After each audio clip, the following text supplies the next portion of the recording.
One question, at syempre din, at the end of the night, malalaman na natin kung sino ang ating second and first runners-up. Okay? We also have Saniata Ylocos Sur Environment, Saniata Ylocos Sur Tourism, Saniata Ylocos Sur World, and yes, the most dazzling Saniata Ylocos Sur 2021 title. With this, our stage managers guided the other 5 candidates because they will be answering one common question. And of course, partner, this is our final question that will give our candidates the make it or break it opportunity. Tama. Alright. Just of course, before you answer the final question, just one last message din para pasalamatan mo mga sumusuporta sa'yo. I would like to thank every NARVACANian for supporting me, to my friends, my team Mimosas, my family, my loved ones, my boyfriend who is very supportive. Thank you very much. OMG! Grabe nga rin naman. Buti pa siya. Special mention. Oh my God. Tama. Pwede ba natin sabihin pangalan? And then February na din kasi sa punong-puno ng pagmamahal. Yes, Oo. exactly. Love month na po, kaya naman na talagang pure love. Correct? Happiness lang din no, para sa ating lahat. Exactly. Okay. And everyone, just for everybody's information din, ang ating limang candidates or finalists are already isolated. So, Exactly. And we are just securing that they cannot hear the question being asked here. Okay. We're just waiting for the final cue. Okay. Yan. Ito na. Ready na nga. They're already isolated. And now let's, of course, see the mahiwagang question. Okay. Maghanda ka na, sabihin mo ang iyong taon. Oh. Sabihin mo lang. Okay. NARVACAN na isang sangayan! Ayan. Handang-handa na nga siya. Here you go. In Ylocos Sur, most of the people who were infected by the COVID-19 are authorized person outside of their residence. Would closing our borders temporarily help mitigate the problem? Why or why not? I repeat the question. In Ylocos Sur, most of the people who are infected by the COVID-19 are authorized persons outside of their residence. Would closing our borders temporarily help mitigate the problem? Why or why not? The COVID-19 pandemic has been a very devastating event and crisis that happened to all of us because we suffered from it physically, we suffered from losing our jobs, and worst of that is losing lives. I think that closing the borderlines of Ylocos Sur would at least prevent the widespread of the coronavirus here in Ylocos Sur.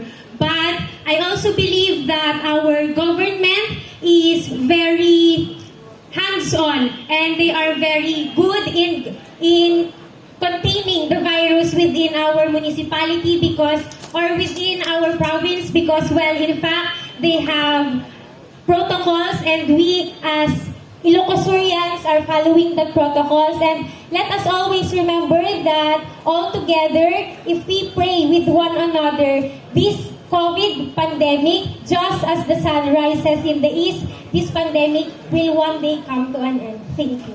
Thank you very much. Thank you. All right. Saniata T. NARVACAN. Now let's welcome our second finalist. Saniata T. San Esteban, Bernadette Color. For sure, dumagdag na rin yun ngayon. How about a 7.5? 8,000 na. Naman! Oo. Alright. Kumusta, San Esteban? I'm fine. Alright. How about, of course, a gratifying message to all your supporters?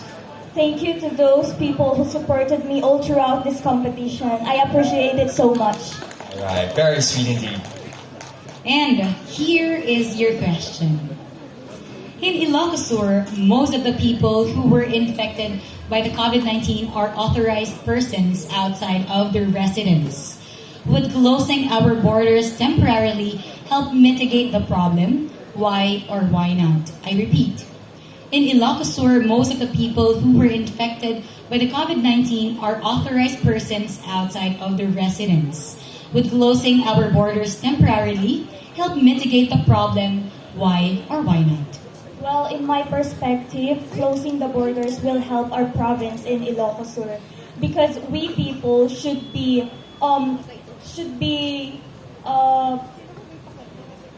dapat tayong maging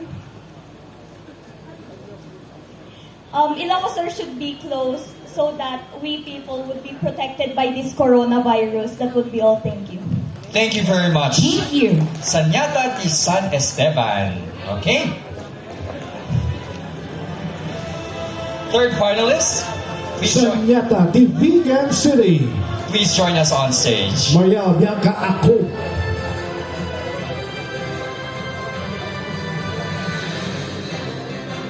Naman, oo. Mahirap din maging apor, no? Pero mas mahirap din kung walang hanap buhay. Exactly. Kaya talagang kailangan kumain kahit gaano ka-risky para sa pamilya mo At rin. nakikita mo ngayon kung gaano ka-creative ang mga netizens Tama. with everything that they do. Correct? And Alright. we have here our third finalist. How are you, Saniata di Vegan City? I'm doing great, and it was really very unexpected for me to be part of top 6 po. Ayan, you've earned it naman. Exactly. And you are here, and right now I would like to give you the chance to thank all your supporters who are watching online and all over the world. Thank you because until now, you're still watching, so cross fingers. I hope we can do our best Vegan news. Thank you. Thank you. All right. Here's your question. In Ylocos Sur, most of the people who were infected by the COVID-19 are authorized persons outside of the residence. Would closing our borders temporarily help mitigate the problem? Why or why not? In Ylocos Sur, most of the people who were infected by the COVID-19 are authorized persons outside of the residence. Would closing our borders temporarily help mitigate the problem? Why or why not? Closing our borders temporarily helped to mitigate the problem in COVID-19 to avoid cross.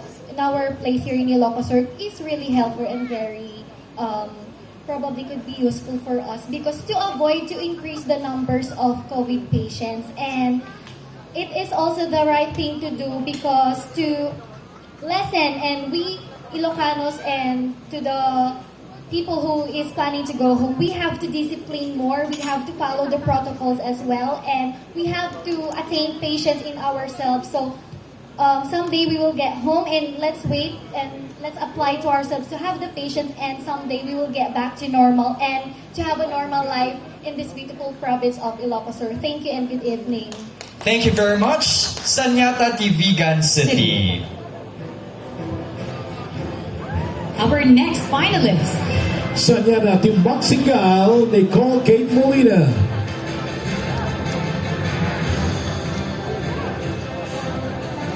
Ay, kung saan tayo ngayon?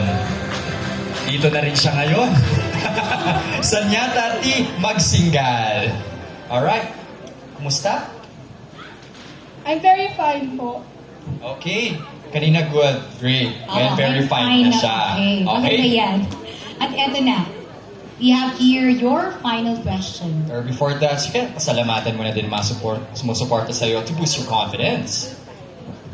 I thank you to all Magsingaleños for the never-ending support and love. Thank you very much. Alright. Thank you. So, this is it? Okay. In Ylocos Sur, most of the people who were infected by the COVID-19 are authorized persons outside of their residence. Would closing our borders temporarily help mitigate the problem? Why or why not? I repeat. In Ylocos Sur, most of the people who were infected by the COVID-19 are authorized persons outside of their residence. Would closing our borders temporarily help mitigate the problem? Why or why not?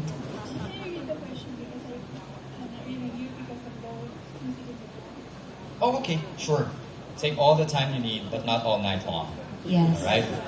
So I'll read again the question because the van was too loud for me to understand. So in Ylocos Sur, most of the people who were infected by the COVID-19 are authorized persons outside of their residence.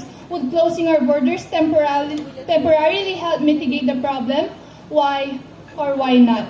As it said in the question, most of the people who are infected by the COVID-19 are authorized persons outside of their residence. So would closing our borders temporarily help mitigate the problem? Yes. Because this is to further stop the spread of COVID-19 despite of the undisciplined factors that the people are doing. And that's all. Thank you. Thank you very much. Thank you. You know, for a second thought, I thought we already have our third host. Pinasa nila yung question. Pero actually, pag nasa loob ka talaga and the Yeah. music is so loud, medyo Correct. irritating or parang painful na sa ears. Tama. Okay? Anyway, thank you very much, Saniata Di Magsingal. Now may we welcome our fifth finalist. Saniata di CAOAYAN, Marian Kedeng.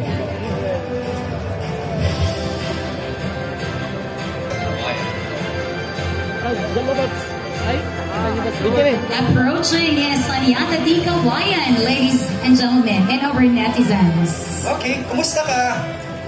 I'm doing good and I'm happy. Ayan, you should be, okay? Kasi your family are also happy for you. And talking about this significant others, it's your time to thank all your supporters. I would like to thank all the Kawayanas for supporting me and helping me through my journey. Thank you. Okay, thank you. Here you go. In Ylocos Sur, most of the people who are infected by the COVID-19 are authorized persons outside of their residence. Would closing our borders temporarily help mitigate the problem? Why or why not? In Ylocos Sur, most of the people who are infected by the COVID-19 are authorized persons outside of their residence. Would closing our borders temporarily help mitigate the problem? Why or why not? As a future medical technologist, closing the borders of Ylocos Sur will mitigate or lessen the COVID-19 the infected in COVID-19 pandemic, because it will lessen the contacts and it will also help us avoid the COVID-19 pandemic. And also, if we should always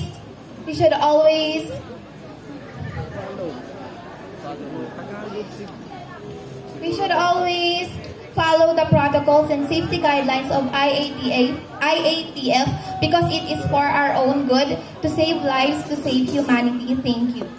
Thank you very much. For humanity. Saniata di CAOAYAN, she is.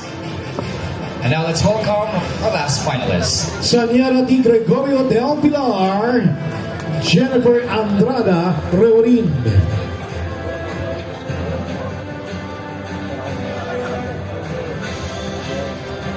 And this is the last but not the least finalist. Yeah. We are just like a few minutes away from knowing who will be crowned Saniata di Ylocos 2021. Ayan, kaya kung maaari, i-save niyo po yung inyong mga mobile data.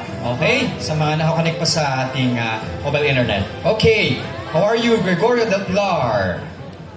I'm doing good. Okay, now that you feel good as well, ayan, syempre pasalamatan mo rin naman ang mga sumusuporta pa rin sa'yo. Thank you so much for always supporting me from the very beginning. Thank you. Thank you. Question. So here is your final question. In Ylocos Sur, most of the people who were infected by the COVID-19 are authorized persons outside of their residence. Would closing our borders temporarily help mitigate the problem? Why or why not? I repeat. In Ylocos Sur, most of the people who were infected by the COVID-19 are authorized persons outside of their residence. Would closing our borders temporarily help mitigate the problem? Why or why not? Thank you so much for the question. Well, I think that we should still follow the rules and regulations of what our government Ylocos Sur should going to implement at amidst of this pandemic. And I think that it should be closed. Why? It's just simply because for us to lessen and at the same time to not increase the level or the number of COVID cases here in Ylocos Sur. For as long as we're doing or we're having that self-discipline within ourselves, know our limits, know our actions, know and also have that advice and guidance of our parents, then nothing can stop, or we can be able to stop this COVID-19. Thank you so much. Thank you very much. There you have her, Saniata T. Gregorio del Pilar. And that concludes our final round. Partner